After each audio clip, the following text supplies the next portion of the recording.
Bonjour à tous et bienvenue. Donc, je suis Jean-Marc Kabunda, président de l'association AJAC. AJAC, Association Jeunesse Active pour le Congo. C'est une association que nous avons créée en 2011, à l'époque où je fus étudiant à la Sorbonne, où je suis un ancien de la Sorbonne, à Paris 6 plutôt, Pierre-Marie Curie. Donc, nous avons créé cette association dans le but tout simplement de pouvoir mener des actions pour améliorer les conditions de vie des enfants qui n'ont pas droit à la scolarité au Congo. Monsieur le Président élu de la République démocratique du Congo, Martin Fayulu, Mesdames et Messieurs les organisateurs et organisatrices de la conférence, chers étudiants, Mesdames et Messieurs, à vos titres et qualités respectifs.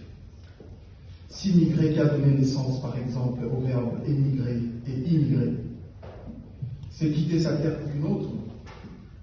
Il peut aussi signifier un départ unique, sans retour. En effet, plusieurs personnes, même en se déportant loin de leur habitat naturel, elles en gardent la mémoire et s'en souviennent. Ils sont peut-être heureux lorsqu'ils ont retrouvé une nouvelle terre et un bon accueil auprès d'autres peuples. Toutefois, au fond d'eux-mêmes, demeure et persiste sûrement l'amour de la terre natale.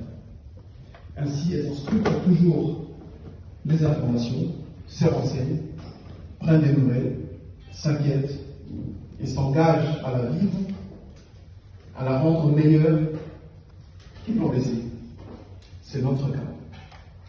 Le cas de la diaspora congolaise, des fils et filles de la RDC tirés de la guerre de nos ancêtres. Pays des opportunités, mais aussi des challenges. Comme tous les autres peuples dont l'exemple peut nous inspirer, n'oublions pas le Congo. Nous avons certes quitté le Congo, mais le Congo demeure en nous, et nous dans le Congo. L'unicité de notre vie personnelle et de la vie du Congo nous met en mouvement chaque fois que le pays est évoqué, les questions de son futur sont abordées. L'exercice auquel nous nous livrons ici et maintenant n'est pas nouveau. Notre initiative n'est pas originale, mais nous ne sommes pas ici pour répéter ce qui est ancien, tenter de prolonger une réflexion dont les pistes ont été mal explorées et mal exploitées. Nous sommes ici pour produire une pensée qui, par sa puissance, doit fleurir en sortant de ces sentiers battus et de nos zones de confort après avoir observé et tiré des leçons des échecs précédents. Nous ne voulons plus être une diaspora qui verse dans l'événementiel, la spontanéité de la jouissance, une diaspora qui jubile et se présente en triomphaliste parce qu'elle est sans profondeur et sans teneur. Nous ne voulons plus être une diaspora qui festoie quand ça brûle à Bunagana, qui ferme les yeux devant un enveloppe électoral parce qu'elle est invitée à la table où se déguste le Congo comme un bulletin des ignominies. Nous refusons d'être une diaspora des complaisances, qui se contente de regarder, d'admirer les bourreaux de nos frères et sœurs pour de petits gestes insignifiants posés dans le but de séduire des esprits maintenus dans l'obscurantisme, le lit par excellence de la dictature. Ce que nous voulons, par contre, c'est être une diaspora qui lève son front et qui pose un regard perçant, plein de convictions. Nos différents pays occidentaux d'accueil regorgent des exemples des hommes et des femmes qui ont su étudier les signes de leur temps, en ont saisi les opportunités et ont relevé les défis pour changer en profondeur leur société dans le travail et le sacrifice. Face au Congo comme terre d'opportunités et de challenges, quel peut être le rôle de la diaspora aujourd'hui?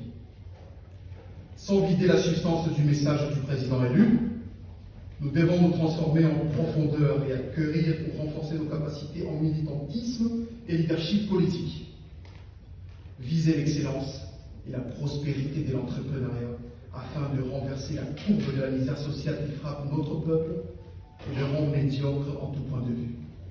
Ce peuple est paupérisé parce que la politique s'est conjugue en intérêt individuel, en voyage infructueux, en arrestation politique et parce que l'économie demeure un secteur de prédation et de bradage laissé entre des mains souillées par la corruption et des délits de vol commis au Congo ou ailleurs.